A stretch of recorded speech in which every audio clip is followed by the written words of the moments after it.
Охарактеризуйте протесты против интеграции с Россией в Минске. Ваше мнение на этот счет? Есть ли у Беларуси шанс идти по европейскому пути?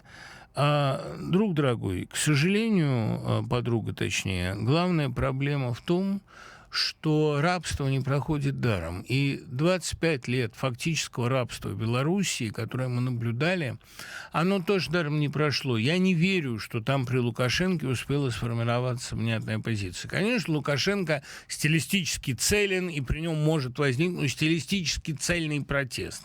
Ну, как при Сталине возникали выкованные сталинизмом диссиденты. Но пока я этого не вижу. Я видел в Белоруссии последние 25 лет ужасную деградацию на всех уровнях.